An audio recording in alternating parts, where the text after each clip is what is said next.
So, Hull's Wilberforce House opened as the world's first slavery museum in 1906, the birthplace of slave trade abolitionist William Wilberforce, who Fred mentioned, MP for Hull and then Yorkshire. He provides a nice link between my home city and our venue today.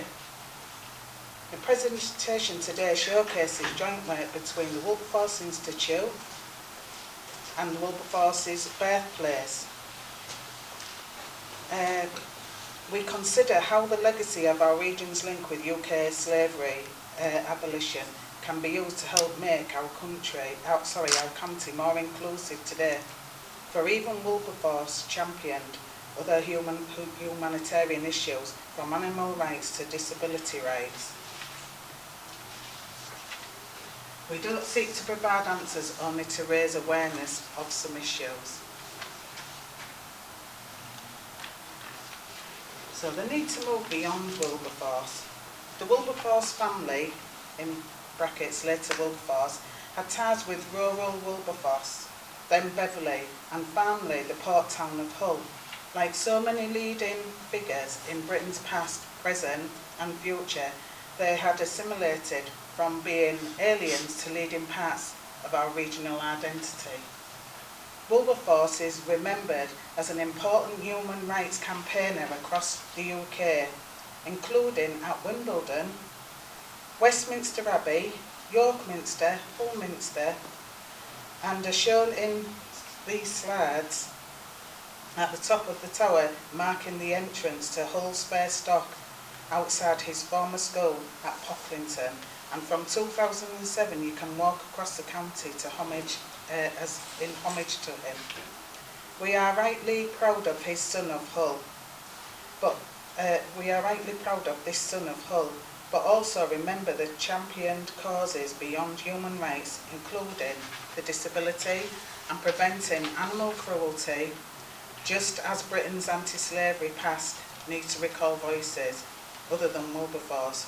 So we need to remember him for causes beyond his political leadership of the parliamentary campaign to abolish the British slave trade between 1787 and 1807.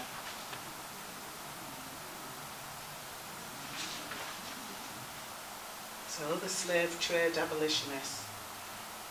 With Nick, I am one of the 11 members of the Wilberforce House Museum Advisory Board.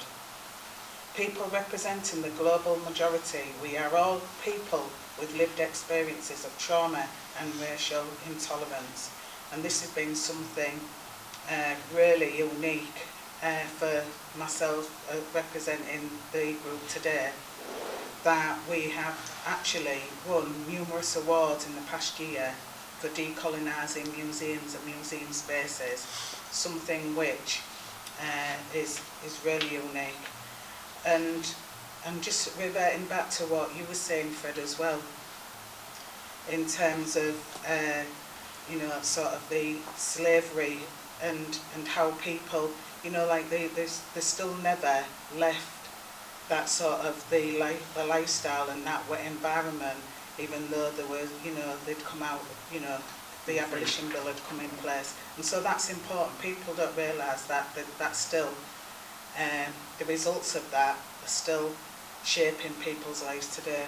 So rather than focusing on the negative aspects of racism prevalent across the world today, including across this region, our work was sought to highlight Wilberforce never crusaded on his own. Indeed, as some biographers have discussed, he never sought nor enjoyed the limelight. During 2007, when the UK marked the bicentenary of the abolition of the British slave trade, our voices involved in British anti-slavery were discussed in public. Their collective efforts to fight for the political end to Britain's trade in over 3 million enslaved Africans served to remind us that only as a collective can society change. Exactly what Ros is trying to do today. I'm not trying to do, you are doing it. I'll change my word. They included Equiana, who was reported to have visited Hull in 1792, in there, and women such as Hull-born Marianne Sykes, later Mrs. Henry Thornton, shown on the right.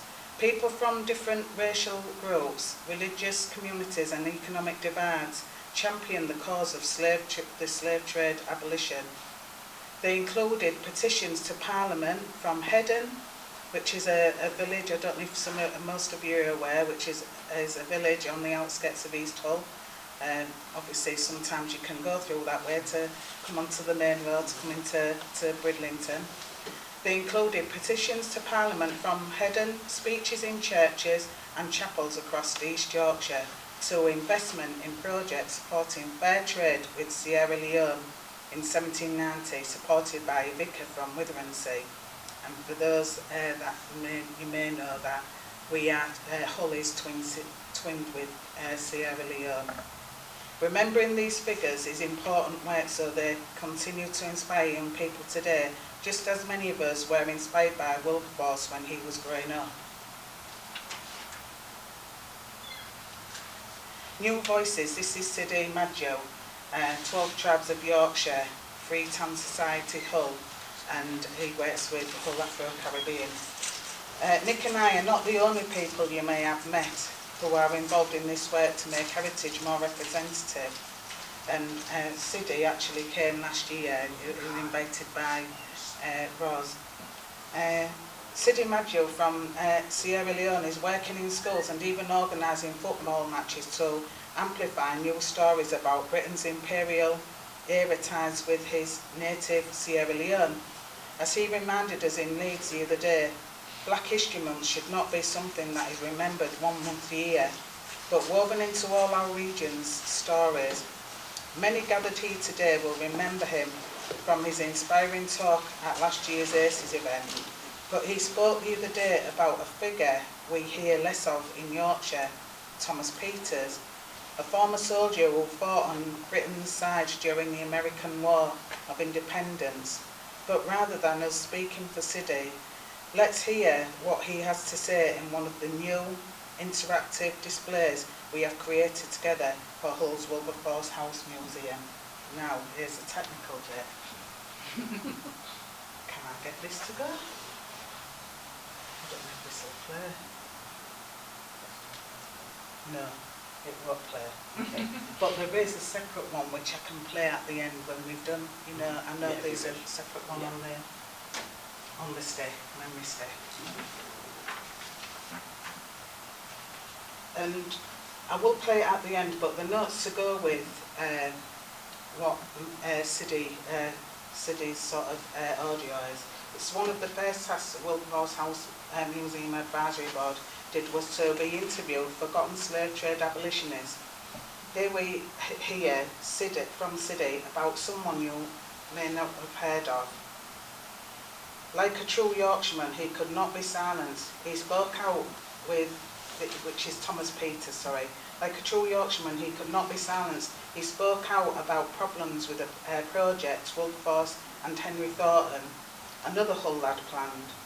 Through including the multiple perspectives about Britain's anti-slavery crusaders between 1787 and 1807, and then 1823 and 1838, we can develop a broader perspective. Now, I'm just going to add a bit in on here, and Nick said I could. When we talk about 1838, there are people as we speak now. I went to a conference in Birmingham, and he's one of the former professors actually of Hull University, and it's undoing 2007 and preparing for 2038, because people from the Caribbean and the West Indies believe that we did sort of mark and commemorate 2007, the bicentenary, but what actually changed and what actually happened? We marked it, but what did we do? I think things are just starting to unfold now.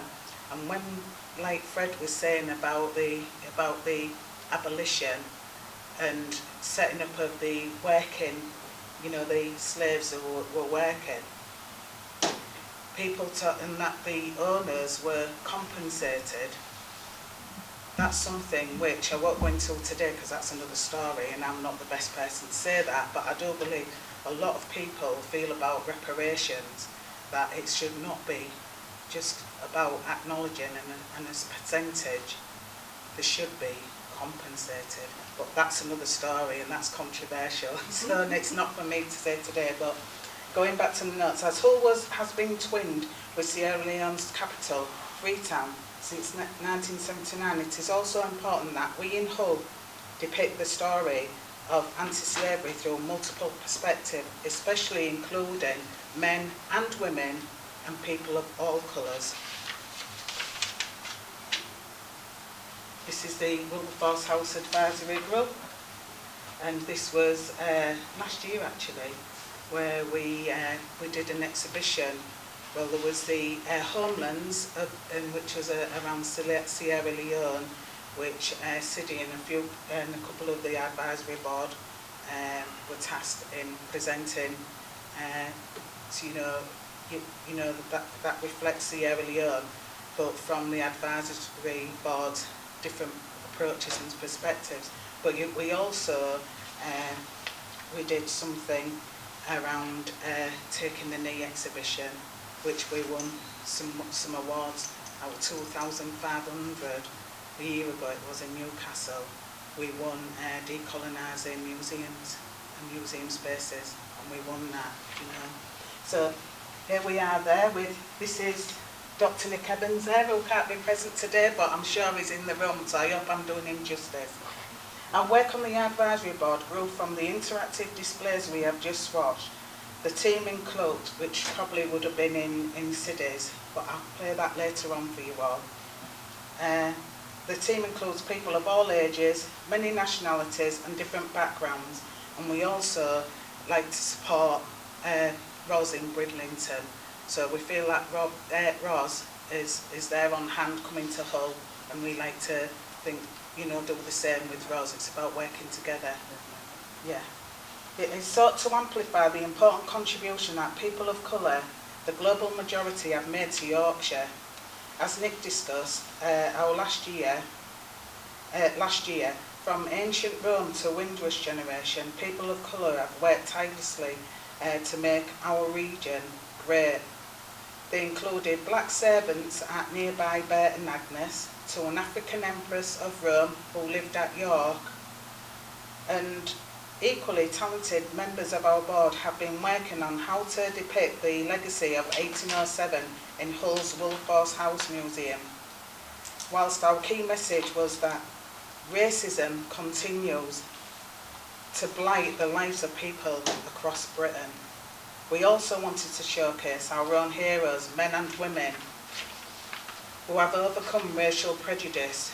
They include, on the image on the right, you can see the exhibition that we've had. Heroes like Nelson Mandela. We wanted visitors to the world's oldest slavery museum to remember positivity and triumphs. And I think one of the things that, the moving things that it did for me was that we never ever had a platform before to talk about race or racism. What's happening today, but what happened in history and where we are today and how we can shape the future. That is unique and it's never happened before. And we've got people, only the other day, 2 or 3 days ago, some of the members went to Leeds and that to give a presentation, and another city is sort of replicating the process and working, you know, for what we've done. There's a long way to go, but it takes a lot of people. And I think it's about hidden voices as well. It's not just the Nelson Mandelas out there. For me, do you know, I think, you know, it's more than that.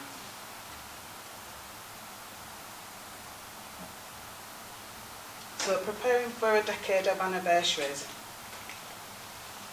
It says here as Karen as championed. Nick was going to be giving this, so it means me, sorry. As Karen is championed within the group, we look forward to being involved in the decade of human rights anniversaries being marked in the 2030s. Last year we participated in events to mark the bicentenary of slave revolt, like that at the Demerara in 1823 on the estate owned by the father of the UK Prime Minister, William Gladstone, who Fred has mentioned.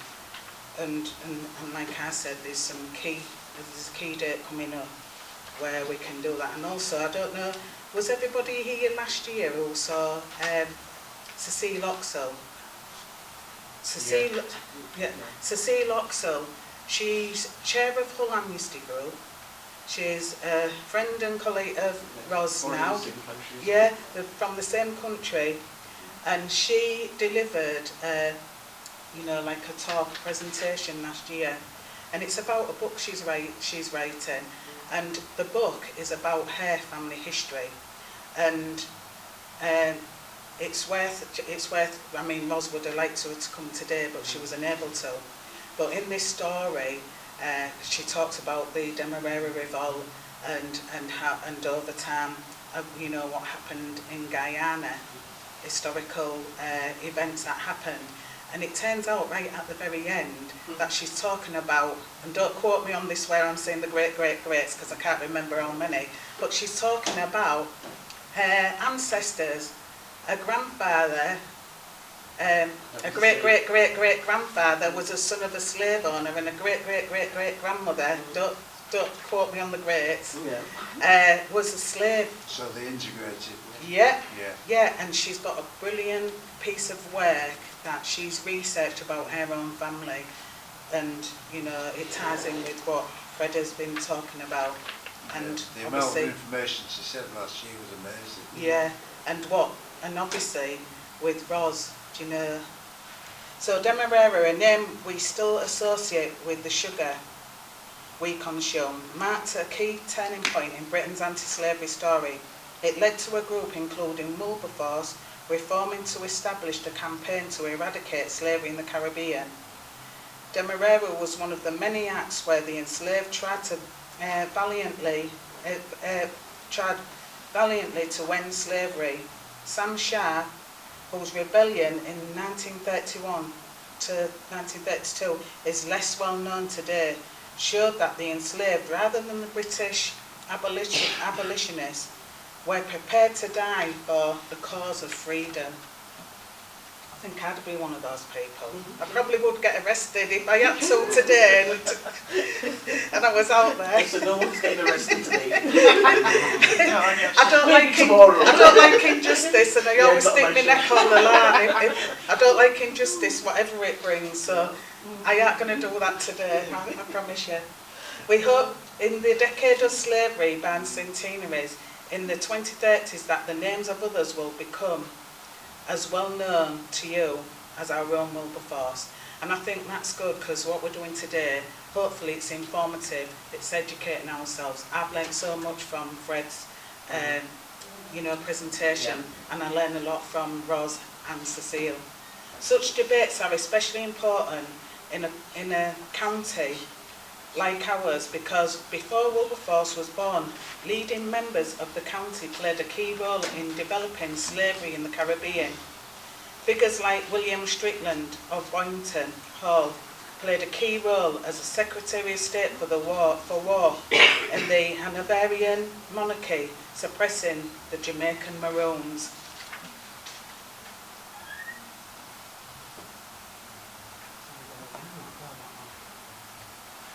Looking beyond 1833, heritage marking slavery abolition is a crucial tool across our county, yet we don't always get it right, and more care is needed. In 1834, people in Hull proclaimed on the statue of Wilberforce that all enslavement of Africans was ended. It was not slavery continued, human rights abuses advanced, and racism blighted our lives. New heritage markers unveiled by Hull City Council, like that to Mary Prince on the right, remind us men and women, boys and girls continue to be unfree. Prince is one of those names who was critical to the abolitionism.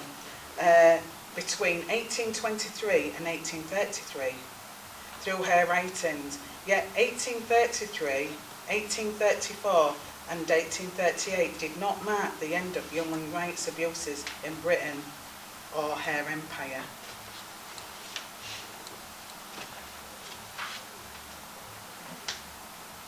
Not everyone engages with heritage. My own inspiration, as you will have just heard, is rugby. It brings together people in Yorkshire as much as anti-slavery did in the past. This image shows how even rugby-divided cities like Hull can use sport to remember anti-slavery campaigner Venture Smith. We have a rugby match to remind people of this each year, and I'll just tell you quick, Venture Smith, I did sort of say a little bit about it in the Clive Sullivan. Venture Smith was an African slave who bought himself out of slavery for, I think it was £71 and 2 shillings. He bought himself, Meg Smith, his wife, and children out of slavery. I think it was 2011, don't quote me on that date. There was a guy called Chandler B. Sen, and he's a preservationist, and he's often in Hull. He's from Connecticut, and he supported the Venture Smith descendants in looking at the land and the narrative, which is really rare, that an African slave had the opportunity to write their own narrative. And so it's something that is unique.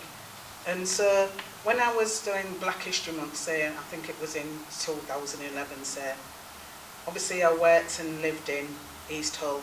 So I did a lot of sort of activities in support of Black History Month, where you didn't have to have any funding. I could just do it with the resources that people had and I had. So somebody said to me, what are you doing in West Hull? I said, I've got no money and I've not got the time. And then my nephew was playing for, I think, under 13s, 14s, for West Hull Club. And he was friends with the boys in East Hull, and they was all going ice skating or to the cinema. And they were friends but opponents on the field. And I thought, for those that are familiar with Hull, if a boat turned up and backtracking, if people say, why did the Africans sell their own people? My answer to that is to get people thinking, if the boat turns up in King George Dock, the ferry, North Sea ferry, and said, Hull, can we buy some of your people? It would more likely be the red and whites that come across and they say, yes, we'll sell the black and whites. And and for me, you have to, like we are doing today, we're here because we're interested. But if you're talking about people in the community out there, you have to meet people where they're at. You have to, if you won't knock on somebody's door and walk in and tell them what to do. So it has to be an interest. Now, if you want to talk to Hull people, if you talk about rugby, football, Hull Tigers, and ice skating, and the fishing, I'm telling you now, you've got nearly 100% of the population. So we had Venture Smith Cup, and so that's what that was, the Venture Smith Cup. And I can't remember if that was last year or this year. But anyway, we have a rugby match to remind ourselves that what happens in history, what happened in history still happens today, and to raise awareness. So Venture Smith, who many of you may not have heard of before, was born in West Africa before being taken to British America. He overcame enslavement to buy the freedom of his sons, then his wife, and finally himself. So we remember him annually, not through a statue or an exhibition, but instead through sport, bringing together people, is once more a living legacy of anti-slavery that inspires the next generation. Of course, it would be remiss to not mention the pressing driver of why the legacy of British anti-slavery heritage matters. This summer's riots showcased the wrong side of Hull today to the world. The city was not the only place blighted by intolerance, and hatred wasn't not just targeted at people of colour. It provides an important reminder why we all need to stand up against all forms of prejudice, because next time it could be us. We hope that this talk today has provided some positive insights into work going on across our great county.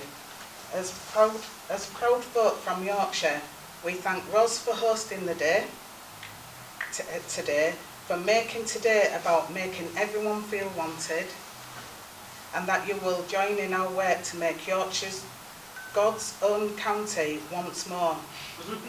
If you take one lesson away from this talk, I hope it is that by working together we can all make society fairer for everyone, regardless of colour, creed, sexuality, gender or physical ability.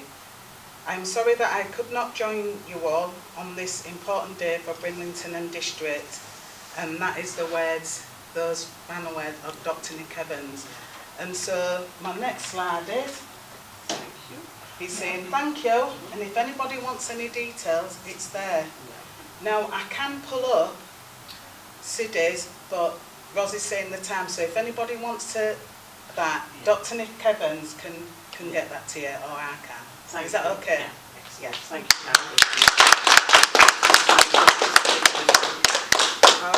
What I normally say, for example, I have a lot of experience. I've lived in London for over 38 years, I've travelled, and even if you look at the communities, look at the wider community, but if you look at the community in terms of police, you have your own little community, and if let's say people outside the public don't engage and help you and support you, you can't do the very difficult job that you're doing. So you've got the fire brigade people, and it's the same thing with them. You've got different people, but as a wider community, if we all help each other, it could make things a lot better. The problem in society sometimes is based on fear, it's based on lack of knowledge or information, and when you actually realise, I mean, we talk about, you know, like the Afro-Caribbean aspect of it. Ian normally educates me on the, is it Native American Indian? Yeah. What I'm interested in. Yeah. I mean, you've got the Aborigines as well. I'm not an expert. Well, no, but if you look at the parallel, you've got the Aborigines, you've got the Native American Indians, there's always suffering. And one thing I'm going to close on that people might or might not be aware of, in this day and age, there is still slavery, which is classed as modern day slavery, that sometimes we are very not aware of. And the thing with human suffering is that it can be you, hopefully it's not, but if somebody steps in and helps, it makes a bigger difference, because any form of slavery is really not nice. Even like with the Japanese war camps and the British soldiers that were starved to skeleton, it's inhumane, it's quite disturbing, but as I said, as a community, if we come together to understand and support each other, we could go a lot further. But I'd like to thank you guys for coming, including you, Sam. Thank you.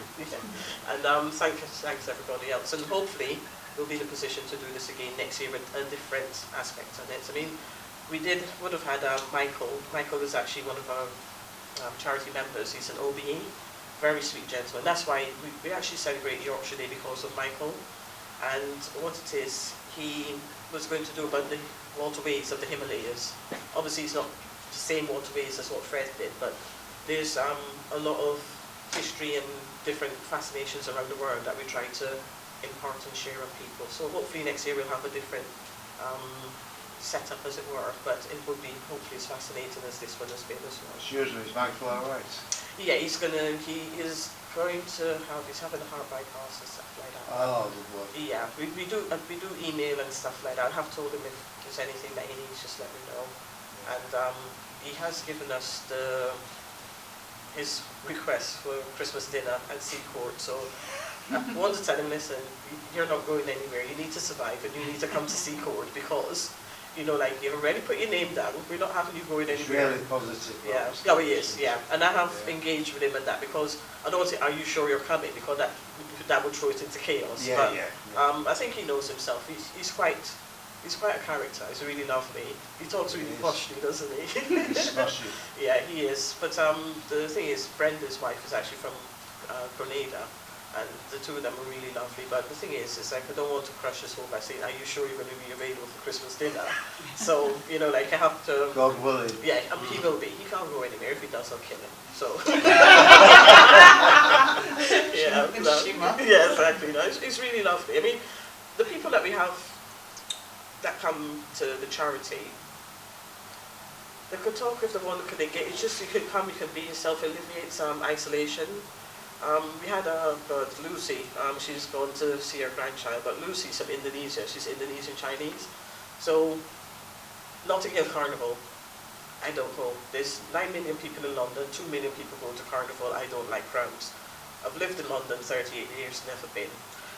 Lucy is telling me, you need to go to Carnival in Leeds. No, we don't. You need to get a coach, do we? A month later, a grant, I took, 32 people to Leeds. They didn't have to pay for it. They had a choice of if they wanted West Indian food, if they didn't, they had a voucher for something else. Mike was there, but the trouble is, Leeds is really good. There's not a bigger crowd as it would be in London and stuff, and we had quite a varied age of people that came. So, you know, like, I was a bit mortified and kind of, oh, do we have to go again this year? But it's not like in London. So it's about trying new things, listening to what people want to engage, and sometimes you learn best when you actually do something and join in. And it's all about just, I normally say basic respect, basic engagement, and sometimes you don't know when people are isolated and alone, and if they come out, you make the world of difference. Anyway, I won't keep you much longer, but thank you, I really do appreciate you guys coming. And I normally say to people, even with the parties in the park, I always make a point of inviting homicide police, because having worked for police for 19 years, is something that you never forget. I've worked with quite a few fascinating people. My mum was actually first generation police civilian. I'm actually second generation. I was having hope for Jazz, but I'm working on it. But the thing of it is like, if we do not help each other, it's a case that society will be flawed. Yeah. Anyway, thank you. No, thank you. Thank you.